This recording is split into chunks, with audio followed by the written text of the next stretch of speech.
ইন্না আতাইনা নাদিল হলো। রাসূল সাল্লাল্লাহু আলাইহি সাল্লাম বললেন কাবার দেয়ালে এটা টাঙিয়ে দিয়ে আসো। কাবার দেয়ালে টাঙিয়ে দেয়া হলো। তখন মক্কার নিয়ম ছিল বড় বড় কবিতা সেখানে টাঙানো হতো। এর চেয়ে বড় কবিতা কেউ লিখলে ওগুলো নামানো হতো, ওটা রাখা হতো। ওটাকে বলা হতো সাবা মুআল্লাকা, 7 হ্যাঙ্গিং পয়েন্ট। সাবা মুআল্লাকা, 7টা হ্যাঙ্গিং কবিতা। এটা ছিল টপ। এখন হয় টপ 10, ভারতে হয়, আমেরিকাতে হয়, সারা ইউরোপে হয়। টপ 10 হয়। কয় 10? টপ 10, 10টা কবিতা গান তারা বাছাই করে। ওই সময় হতো টপ 7। যখনই কাউসার টাঙিয়ে দেয়া হলো, সবাই তার কবিতাগুলো টেনে টেনে নিয়ে গেল। এখন আর 2 সপ্তাহ, 3 সপ্তাহ, 1 মাস কারো কবিতা ওটার পাশে টাঙায় না। কারণ কবিরাই বুঝে কবিতার মান কত বেশি। ঠিক না ঠিক? রবি ঠাকুর বুঝেছেন নজরুলের দাম কি। নজরুল যখন বিদ্রোহী কবিতা লিখলো, রবি ঠাকুরের বাক বন্ধ হয়ে গেল। তিনি বললেন, হেরে পাগলা, তুই আমার চেয়ে অনেক বড় কবি, তোর জীবনে কিডসের মতো, ছেলের মতো দুঃখ আসবে। নজরুল বলেছেন, সেই দুঃখ দেখার জন্য কত বিনিদ্র রজনী আমি জেগেছি। যেই রাতে আমার ছেলে বুলবুল পৃথিবী থেকে চলে যায়, সেই দিন সকালেই ফজরের সময় আমার বাসার একটা বাগানে ফুটেছে সুন্দর হাসনা হেনা। নজরুল ছিলেন ভাবের সম্রাট, উপমার সম্রাট ছিল নজরুল। আল্লাহ তাকে মাফ করে দেন। আরো আসতে আমিন। তিনি ছিলেন ইংরেজ বেনিয়াদের জম, আর ঠাকুর ছিল ইংরেজদের পা কাটা গোলাম। তিনি বলেছেন, সারা দেশ ছাড়বি কিনা বল, না ছাড়িলে কিলের চোটে হাল করিব জল। কারার ওই লৌহ কাপাট ভেঙে ফেল কর রে লাপাট, রক্ত জামট শিকল পূজার পাশার ভেদি। আর ওই সময় রবি ঠাকুর লিখেছেন, আমারও পরানো যাহা চায় তুমি তাই গো,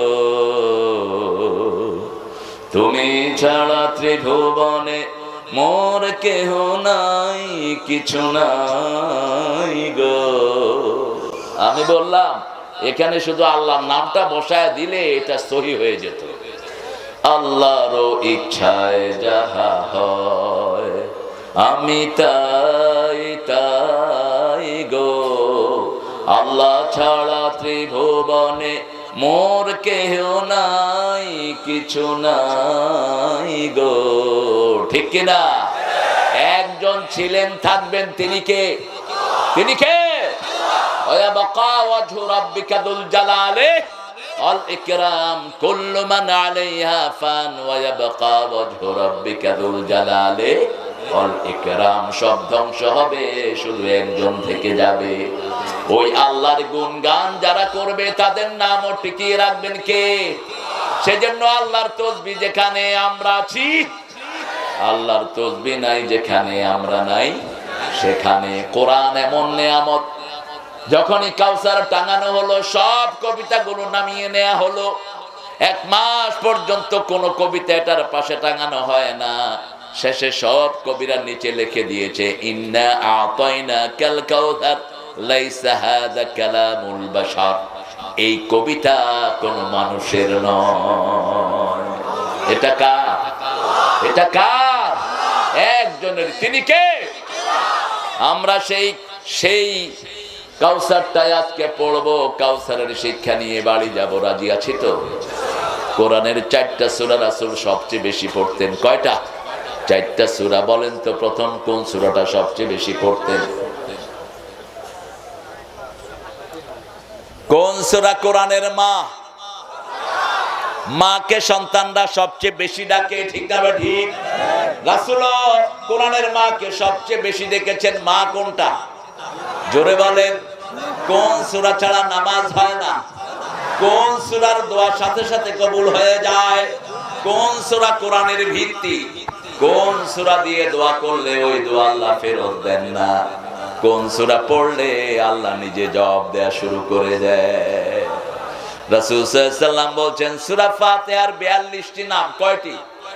42টি নাম। প্রথম নাম হলো আসাসুল কোরআন। এটা কোরআনের ভিত্তি, এটার উপরে কোরআন দাঁড়িয়ে আছে। 2 নাম্বার হলো সূরাতুদ দোয়া, যে কোনো দোয়া কবুল হোক। আপনি চাইবেন সূরা ফাতিহা পড়বেন, দোয়া কবুল করে নেবেন কে? 3 নাম্বার হলো যখন কেউ সূরা ফাতিহা পড়ে আল্লাহ নিজে তার সাথে কথা বলা শুরু করে দেয়। কত বড় কপাল!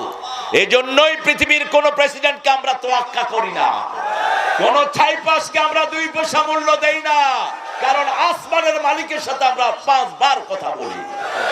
ঠিক না ঠিক? আব্দুল কাদের জিলানীকে বাগদাদের প্রেসিডেন্ট খবর দিলেন 5 বার। কয়বার?